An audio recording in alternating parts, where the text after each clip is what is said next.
del candidato licenciado don Roberto Campos Gómez, que dirigida por el profesor doctor don Pablo López Raso, tiene por título Belleza, forma y función en la obra de Ronan y Edouard Buloyet. El doctorando dispondrá primeramente de un tiempo no superior a media hora para hacer la exposición oral de la tesis que este tribunal ya conoce por su lectura. Seguidamente, el director de la tesis y los doctores presentes en el aula, así como los diversos sinodales de esta mesa,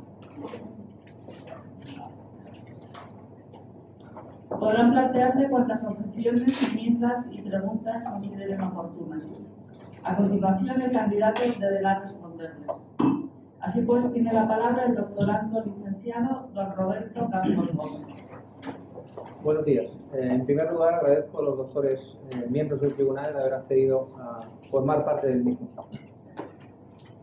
La presente tesis tiene como origen el trabajo fin de máster que realicé tras terminar el máster de Humanidades en esta universidad.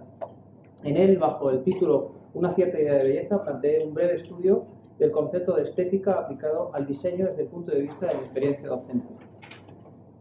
La revisión de la cuestión de lo bello se ha realizado a lo largo de la historia vinculada habitualmente al arte, ámbito que en mi labor profesional se ha desarrollado durante los últimos 20 años como artista plástico.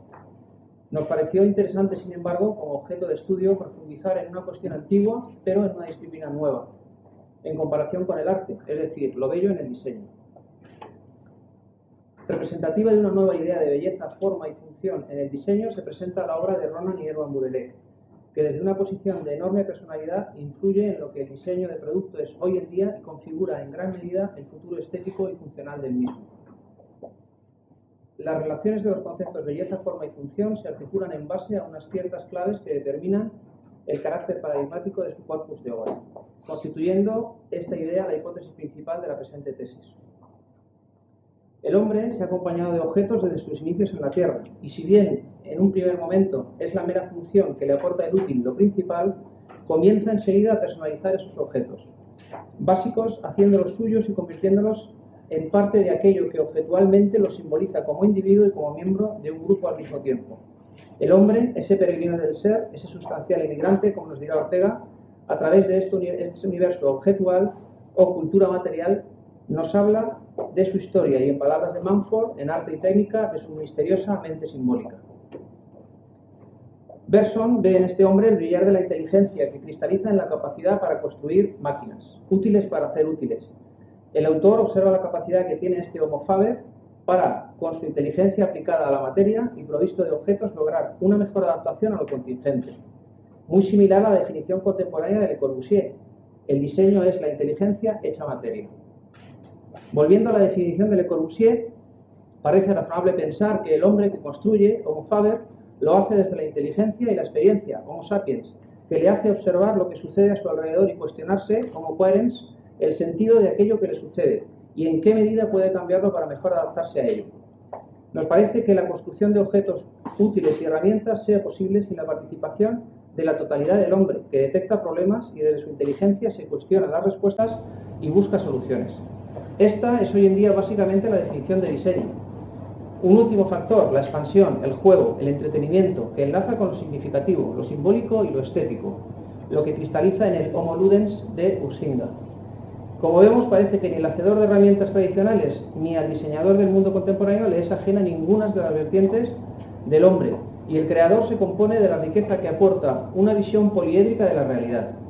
La labor del diseñador contemporáneo tendrá además que tener en cuenta el destinatario del diseño, que, al igual que él mismo, está ya afectado por lo que Sartori define como el Homo Videns, un hombre que, inmenso ya en la cultura audiovisual, se convierte en observador y objetivo del ocio y entretenimiento. La belleza del mundo y su capacidad de asombro ante lo que le rodea le conduce a la pregunta que le ayuda a salir de la oscuridad y a atender a una cierta trascendencia. Lovatz plantea con ejemplos icónicos de la historia del diseño las diferentes funciones de un objeto: práctica, estética, simbólica, diferenciando entre objetos de necesidad y objetos de expansión. Sugit es crítico con la sobreabundancia contemporánea de objetos. Norman, en su ejemplo de las tres teteras, define diseño visceral, reflexivo y conductual, incidiendo casi todos en la importancia del componente emocional, más allá de la mera función que, como veremos, condicionará a su vez el componente estético. Respecto al análisis de la belleza de los objetos, las categorías estéticas tradicionales se ven afectadas por un nuevo factor, la función. Todo objeto diseñado alberga una función, por básica o elemental que ésta sea, y por tanto la cuestión de la belleza en el diseño se ve irrevisiblemente participada por ella. No es sencillo desligar el concepto de belleza formal del de belleza funcional, la belleza de lo útil, en un objeto que ha sido proyectado para servir a un uso. La visión socrática resuena en la capacidad del diseño para crear nuevas bellezas o nuevos conceptos de la misma, de tal forma que belleza, bondad y verdad, lejos de conformar una visión clásica y casi poética de la belleza, se tornan en criterio contemporáneo para dirimir la cuestión estética en los objetos. La dicotomía entre forma y función es a su vez el elemento clave que nos hace apreciar en ciertos objetos una nueva o cierta idea de belleza, que, como decimos, ha de ser referida necesariamente a la función que ésta alberga o desarrolla. La cuestión de la propia definición del diseño y de sus diferencias respecto a otras disciplinas como el arte o la artesanía se verán asimismo afectadas por la cuestión de la función. Del mismo modo, definir estas fronteras nos ha parecido fundamental en el contexto de la obra de los hermanos Burelec. El diseño como tal comienza a ser detectado como una actividad diferente de la artesanía con la revolución industrial, gracias a la cual los nuevos procesos mecanizados permiten el desarrollo de objetos que no han de ser manufacturados, de menor precio y que demandan un nuevo profesional que es proyectista o pensador, ajeno al proceso de producción.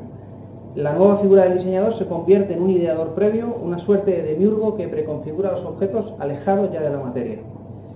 En este sentido, autores de corte funcionalista, como Bruno Munari, afirman que el diseñador no ha de tener estilo, sino que más bien ha de ser un solucionador de problemas, y como cada problema es diferente, la solución lo ha de ser. La opinión de un formalista como Sottsass es, como podemos suponer, diametralmente opuesta. Y el objeto diseñado, al igual que la obra de arte, será principalmente expresión del autor. Como resumen de las voces autorizadas que hemos consultado, sugerimos como modelo la reflexión de nuestro maestro y profesor de esta universidad, Pepe Cruz Novillo, que como reconocido diseñador y reputado artista, dirime la cuestión de la siguiente forma, plena a su vez de sencillez y acierto.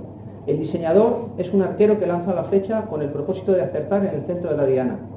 El artista lanza la flecha y en el lugar donde se ha clavado pinta la diana.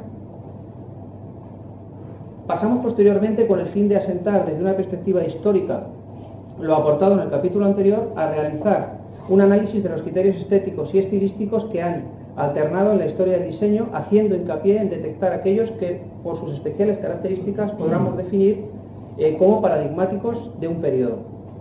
Con el riesgo que toda esquematización conlleva, intentamos aquí manifestar la enorme complejidad y riqueza que supone la primera mitad del siglo XX, en términos de alternancia de forma y función en esa jerarquía, que a partir de las premisas de la Bauhaus establece las bases del movimiento moderno y el estilo internacional de corte racionalista. La implantación de esta modernidad gozará de gran éxito en el periodo organicista, si bien desprovista ya del dogmatismo con que fue formulada. Los años 70 supondrán el movimiento antagónico y la máxima de la posmodernidad será, en términos de diseño, derrocar el férreo programa estético de la modernidad y adoptar una actitud experimental cercana a la del artista plástico. Lo fundamental en los años 70 y 80 será la expresión del autor, la conciencia de lo efímero y la ausencia de reglas o principios de diseño. Los años 90 supondrán el reinado de Philip Stark, Ron Arad, como principales representantes del nuevo Star System del diseño lúdico de fin de siglo. El siglo XXI que es el escenario en el que básicamente se produce el diseño de los hermanos Burelec, propone una desaceleración del diseño metaartístico y comienzan a surgir corrientes y autores con una mirada nueva en la que prima la discreción, el objeto inteligente y los procesos más sosegados y racionales, sin por ello renunciar a la expresividad del objeto y a su componente emocional y simbólico. El caso de los hermanos Burelec nos parece digno de un estudio como este por diferentes motivos, que, como ya hemos explicado, sustentan la hipótesis de la presente tesis. Su trabajo obedece a claves reconocibles y distintas que reflejan la personalidad de dos creadores con una nueva mirada. La originalidad y particularidad de su método, estética y procesos han influido enormemente en los diseñadores más jóvenes y representan corriente estética que cristaliza en lo que hemos definido como nuevas bellezas. Un hecho absolutamente personal en su trabajo